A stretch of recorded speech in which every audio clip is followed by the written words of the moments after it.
মৃত্যুর পরে যদি আপনি কবরে শান্তি না পান, হাসরে শান্তি না পান, জান্নাতে না যাইতে পারে, এই জিন্দিগির 5 পয়সার কোনো মূল্য নাই, 5 পয়সার কোনো মূল্য নাই। জুতা দা বাড়িল দুনিয়াতে, মোটামুটি একটা জুতা দা বাড়ি দিছে, বেশি একটা কষ্ট না, নাকি তা কি বলে? জুতার বাড়ি কিন্তু তেমন একটা কষ্ট না, কিন্তু রডের বাড়ি, ও ভাই আমার কথা বুঝিনি, রডের বাড়ি কষ্ট হইব নি? রডটা যদি বাড়ি মারে ও বন্ধুরা, দুনিয়াতে লাঞ্ছনার শেষ আছে, বঞ্চনার শেষ আছে, কিন্তু মৃত্যুর পরে কবরের মধ্যে লাঞ্ছনার বঞ্চনার কোনো শেষ নাই। জাহান্নামের আগুন সহ্য করার মতো শক্তি পৃথিবীর কোনো মানুষের 1 সেকেন্ডেরও নাই। এই যে প্রচণ্ড গরম, এই গরমের মধ্যে মসজিদে আসা আরও বেশি গরম। ক্ষেতের মধ্যে ধান মানুষেরা লইতেছে, এই যে এখন লওয়া তোয়ার সময়, ধান লওয়ার সময় কি গরম। ও বন্ধুরা, হাসরের মাঠের গরমের থেকে আরো বেশি, 1000 গুণ বেশি হবে। সুবহানাল্লাহ।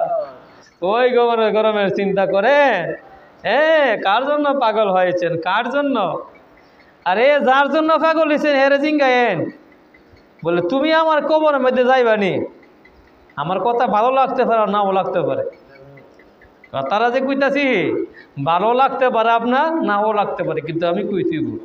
আরে যার জন্য পাগল হয়েছেন, বল লেগে পাগল হয়েছেন, জীবতের লেগে আরামে দিয়েছে, এ হারাম নাই হালাল না, এই যে কষ্ট করতেছে, কিন্তু আপনার কবরের মধ্যে আপনার জিয়ে, আপনার ফুতে, আপনার বউ যাইবনি জিজ্ঞাসা করে, বলে আমার একটা তোর কবর যখন ফিটা শুরু করবো, নামাজ পড়ছি না, সুদ খাইছি, ঘুষ খাইছি, হারামভাবে অর্থ সম্পদ জমাইছি, আচ্ছা বিবি সাহেবা আমার কবরের মধ্যে তুমি একটু শাস্তি অর্ধেক লইবানি।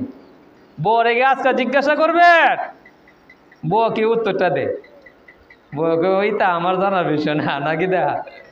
এই বিবি সাহেব কিতা কইব, ইটা আমার জানার বিষয় না।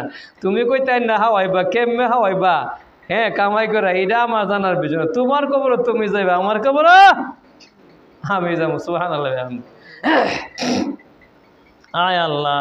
এর জন্য বন্ধুগণ, যার জন্য পাগল হয়েছে সে কিন্তু আপনার আপন না।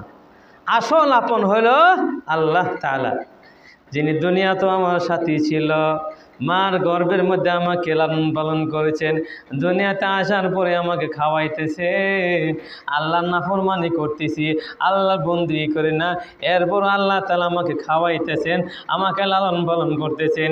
মৃত্যুর পরে আল্লাহ ছাড়া কোনো সাথী নাই, কোনো বন্ধু নাই, কেউ খবর নেবে না। আসরের মাঠের মধ্যে আল্লাহ ছাড়া কোনো উপায় নাই, রাসূল ছাড়া কোনো উপায় নাই, জান্নাত জাহান্নামের মধ্যে আল্লাহ ছাড়া কোনো উপায় নাই। আছে? এজন্য বন্ধুরা, কারে বন্ধু বানাইতেছেন, কাকে ভালোবাসেন, একটু বুঝেছেন না ভালোবাসে, কার সাথে সম্পর্ক করতেছেন? আল্লাহর সাথে সম্পর্ক করেন, আল্লাহর সাথে বন্ধুত্ব করেন, আল্লাহকে ভালোবাসেন, মৃত্যুর পরে আপনার শান্তি শুরু হয়ে যাবে। আর যদি আল্লাহ এবং রাসূলকে ভালো না বাসেন, দুনিয়াতে কয়েকদিন যদি একটু শান্তি পান, কিন্তু মৃত্যুর পরে আর শান্তির আশা করা যায় না।